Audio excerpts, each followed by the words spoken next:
আজ আমরা বলবো মুর্শিদাবাদের নরসিংপুর এলাকায় আনুমানিক প্রায় 500 বছরের পুরনো এক মা কালীর সম্বন্ধে এক অলৌকিক কাহিনী। ইনি হলেন জঙ্গলি কালী বা ডাকাত কালী হিসেবে পরিচিত। তবে এখানে মা কালীর কোনো মূর্তি নেই, বিগ্রহের বদলে রয়েছে মায়ের দুটি পায়ের ছাপ। সে পদচিহ্নই ভক্তিভরে পূজা করা হয়।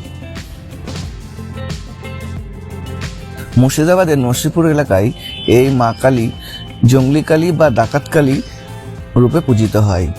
আনুমানিক 500 বছরের পুরানো হলেন এই মন্দির। স্থানীয় আদিবাসীরা অন্তত তাই বলে। স্বাভাবিকভাবেই মা কালীর পায়ের ছাপকে ঘিরে রয়েছে এক অলৌকিক কাহিনী। কোনো এক সময়ে নরসিংপুরের এই এলাকায় ছিল জঙ্গলে পরিপূর্ণ। ডাকাতরা বাস করত এই এলাকায়। মায়ের পূজা করে তারা ডাকাতি করতে যেত। মায়ের পূজার শেষে ডাকাত দল ডাকাতি করতে যায় এবং খালি হাতে ফিরে আসে। কিছু না পাওয়ার রাগ গিয়ে পড়ে মা কালীর ওপর। তারা আক্রমণ করে বসে মা কালীকে। ডাকাতদের হাত থেকে বাঁচার জন্য পাশের একটি কুয়োতে ঝাঁপ দেন মা কালী। মা কালী অন্তর্হিত হন, থেকে যায় শুধু তার পদযুগলের ছাপ। ওই ছাপ রয়েছে মায়ের বেদি ও কুয়োর পাশে। 500 বছর ধরে ওই পায়ের ছাপকেই পূজা করে আসছেন এলাকার মানুষজন।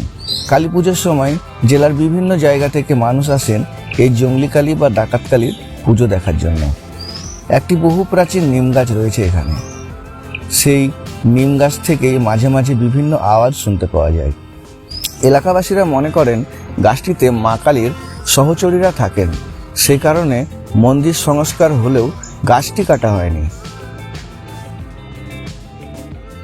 সারা বছর ধরে পূজা হলেও কালী পুজোর দিন মানুষের ভিড় থেকে চোখে পড়ার মতো।